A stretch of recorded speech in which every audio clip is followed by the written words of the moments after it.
কেমন আছো বন্ধুরা? আমি গৌরব চ্যাটার্জি, আমি একজন সাইকোলজিস্ট।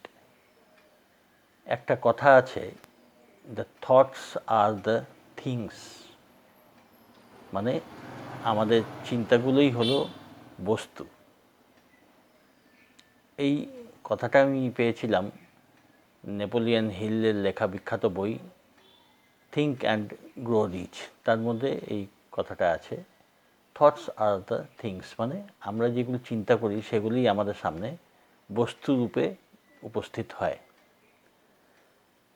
তো এটা পরবর্তীকালে অনেক কিছু আমরা এ নিয়ে দেখেছি, এই নিয়ে পরে অনেক এক্সপেরিমেন্ট হয়েছে যে চিন্তাই কী করে বস্তু হয়ে যায়। তো তোমরা দেখে থাকবে অনেক কিছুই তোমরা ভাবছো, এখন ভাবছো বা আগের থেকে ভেবে আসছো, এবং সেগুলো তোমরা হয়তো বুঝতে পারবে না, তার আগে ওটা আস্তে আস্তে তোমাদের সামনে রূপ ধরে এসছে অনেক কিছুই, যেমন চিন্তা করেছো। কারণ একটা খুব কমন কথা আছে যে আরে এই জিনিসটাই তো আমি ভাবছিলাম। কোনো একটা জিনিস হয়তো হয়েছে তোমার লাইফে, তুমি বলছো যে এই জিনিসটাই তো আমি ভাবছিলাম, দেখো হয়ে গেল। তো এগুলো কিন্তু কাকতালীয় নয়, এগুলো আমাদের চিন্তার ফসল। ওই চিন্তা বা ওই জাতীয় অনেক চিন্তা হয়তো তুমি করছো, ওই ধরনের এক ধরনের চিন্তা ওই একই রকম ফল হয়। তো ওই ধরনের চিন্তা আস্তে আস্তে এগুলো ম্যাটেরিয়ালাইজড হয়ে যায়।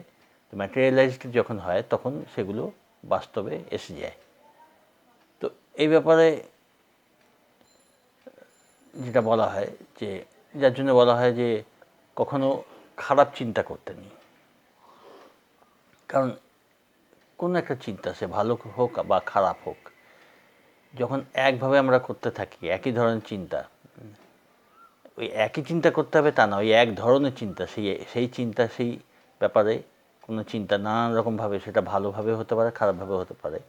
তো আস্তে আস্তে আস্তে আস্তে ওটা বাস্তবে রূপ নিতে আরম্ভ করে, এবং একটা টাইম আসে যখন ওটা বাস্তবে আমাদের সামনে চলে আসে। এটাই বলার উদ্দেশ্য।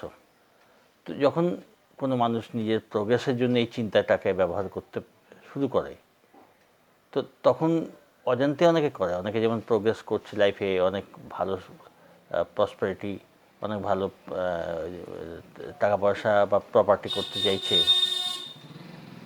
তো দেখা যায় সে সেই জিনিস নিয়ে একভাবে চিন্তা করে যাচ্ছে। তো চিন্তাকে এইভাবে কাজে লাগাতে হবে যে কোনো একটা উদ্দেশ্য পূর্তি হিসেবে, মানে বাই চান্স মানুষ কোনো একটা কিছু চিন্তা করলেও হলো, সেটা অন্য কথা। কিন্তু যখন আমরা উদ্দেশ্যপূর্ণভাবে কোনো জিনিস যে লাইফে আনতে চাই, তখন সেই জিনিসটা সম্বন্ধে আমাদের খুব পদ্ধতিবদ্ধভাবে, সায়েন্টিফিক্যালি যাকে বলে, কাজ করতে হবে। সেই জিনিসটা নিয়ে আমরা চিন্তা ভাবনা, আমরা যা করছি সেটা আরও ভালোভাবে ভিজুয়ালাইজ করা, ওই নিয়ে লেখালেখি করা, ওই নিয়ে অ্যাফার্মেশন করা, এগুলো করতে থাকতে হবে। তাহলে কী হবে না, আস্তে আস্তে ওই ব্যাপারে আমাদের চিন্তাগুলো আমাদের মনে গেঁথে যাবে, এবং তখন যেই প্রেরণাগুলো আসবে, যে ধরনের কাজ করার প্রেরণা আসবে, সেই ধরনের কাজ আমাদের হাতে নিতে হবে। মানে সেই কাজগুলো আমাদের করতে হবে। তো এটাই হলো চিন্তাকে বাস্তবায়িত করার পথ। তো এর মধ্যে এক প্রমাণ হিসেবে আমি কয়েকটা এক্সপেরিমেন্টের কথা তোমাদের যেমন বলেছি, এই ছোটো ছোটো এক্সপেরিমেন্ট করে দেখতে পারো তোমরা। যেমন ধরো কোনো কিছু, কোনো একটা বিশেষ রঙের একটা বাটারফ্লাই তোমরা চিন্তা করছো, সেই বাটারফ্লাই বিশেষ রঙের, কিন্তু আনকমন হলেও সেটা বাস্তবে যেন সেরকম বাটারফ্লাইস থাকে। তো কিছুদিন পরে তুমি সেরকম বাটারফ্লাই, মানে প্রজাপতি দেখতে পেলে সেই রঙের।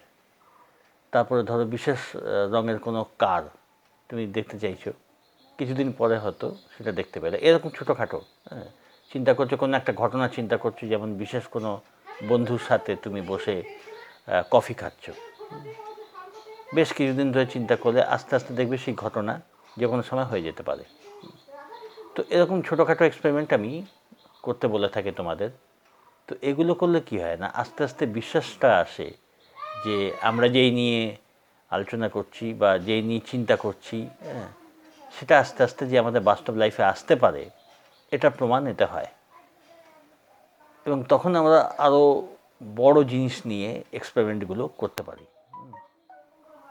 তো এটাই হলো এর মূল ব্যাপারটা, মূল রহস্য, যে চিন্তা, কোনো একটা চিন্তা যদি সিস্টেমেটিকলি আমরা রেগুলারভাবে ওটাকে চিন্তা করি, কোনো রকম তাড়াহুড়ো বা কোনো রকম মরিয়া ভাব সঙ্গে না এনে, সামনে নিজে মাথায় না এনে, বা হচ্ছে না কেন এই জাতীয় এনজাইটি রাখা চলবে না। তো খুব সুন্দরভাবে যদি আমরা ওটাকে সাধারণভাবে ওটা চিন্তা করি, চিন্তা ভাবনা করা আর ভিজুয়ালাইজ করা, ওই নিয়ে আস্তে আস্তে বিশ্বাস আনা আস্তে আস্তে, তো এটা করতে থাকলে কী হবে না, আমাদের ভেতরে ওই জিনিসগুলো আমাদের মনে গেঁথে যাবে এবং তখন সেটা আমরা বাস্তবায়িত হতে দেখব। তো এর জন্য ছোটোখাটো এক্সপেরিমেন্ট করে যেতে হবে, তাহলে বিশ্বাস আরও মজবুত হবে। তোমরা প্র্যাকটিস করে দেখো, যেমন হবে জানিও। ভালো থেকো, সঙ্গে থেকো।